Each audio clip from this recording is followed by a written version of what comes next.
took out any drones. If he did, it's just one or two. And Great still has not gone for Aspire. He's going for Spore Colonies instead.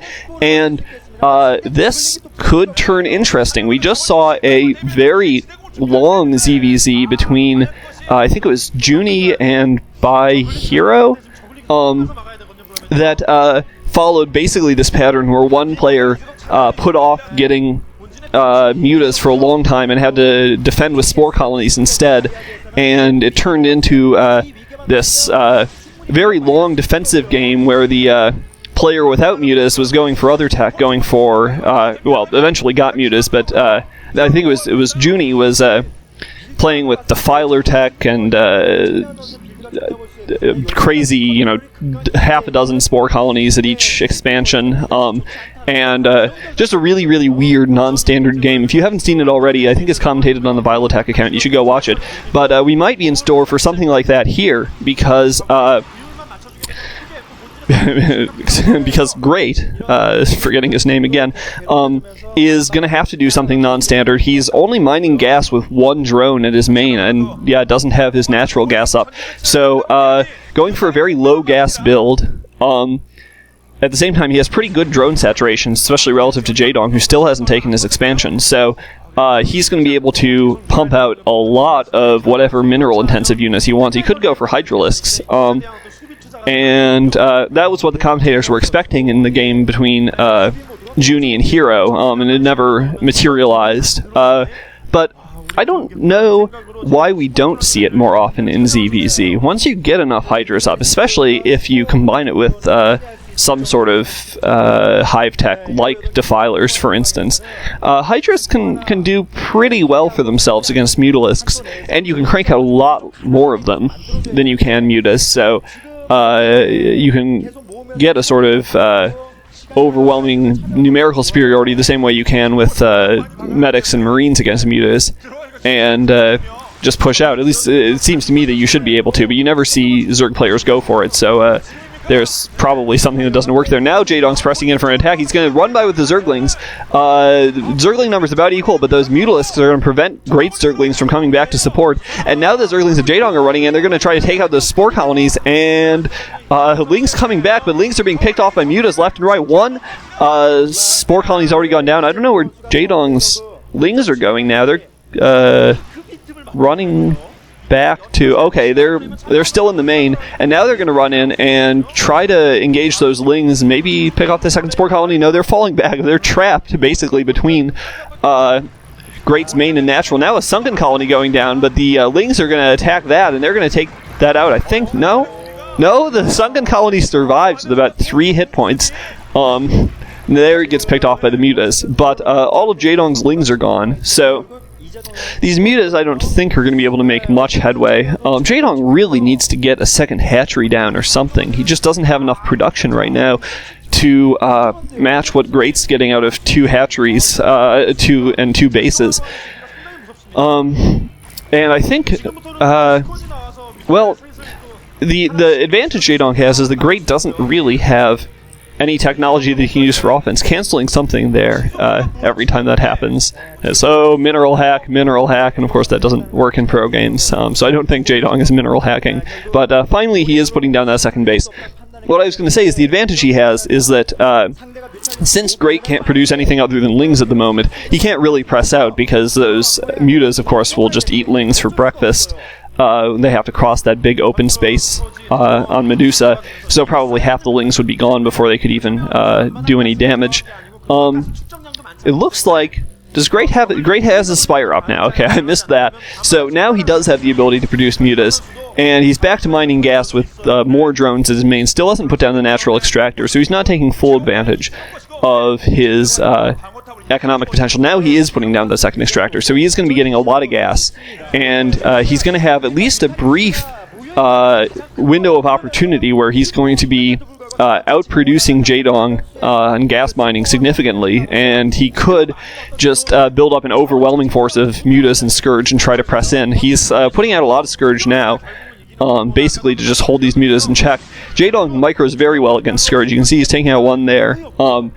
So that means that just pure Scourge by themselves are not going to be very effective. because Jaedong can just micro as long as he wants against them and pick them off one by one. What is effective, though, is if you have a big cloud of Scourge combined with Mutalisks, because then the Mutalisks can attack, for instance, the drone line and force Jaedong's Mutas to come in and engage, to come to them. And at that point, the Scourge can engage successfully. One Scourge taking out an Overlord there. But the point is, it's sort of a Verdun type of thing. We attack the enemy at a point he must succor or something. So if there are Mutalisks hammering at the drone line, Jaedong has to bring... Oh, whoa! Big micro mistake by Jaedong. 3 Scourge taking out 3 Mutalisks there. The Mutalisks probably damaged by the Spore Colonies, but that's a significant loss to Jaedong. And Jaedong still not mining that second gas, only mining with 2 drones at his main gas. So I would have to say Jaedong's a little, maybe even more than a little bit behind here. He's definitely being outproduced. He's behind economically. So we'll see what he's able to pull out. Jaedong is Jaedong, so if there's anyone who can come back from a position like this and pull out the win in this kind of game, it's going to be him. But he needs to get more drones out, I think. He needs to be mining more minerals, mining more gas, and producing more Mutalisks and Zerglings to counter these big forces that Great's building up. Now Great's running in with the Zerglings. He's going to be repelled.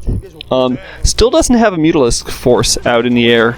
But I don't think that'll last for long. Now the natural gas is going down for Jaedong, and we see a few more drones at the natural. So Jaedong is equalizing things economically. Now a few Mutas out for Great. And Zergling's still skirmishing in the middle of the map. What would be interesting is if we see one of these players try to take the mineral only behind their base. Minerals aren't all that important in ZvZ, because so many of the units that are being produced, especially in the mid to late game, are very gas intensive. Mutas are 100 and 100, and Scourge, of course, are 25 and 75. So at this point in the game, both players probably are spending more gas than they are minerals.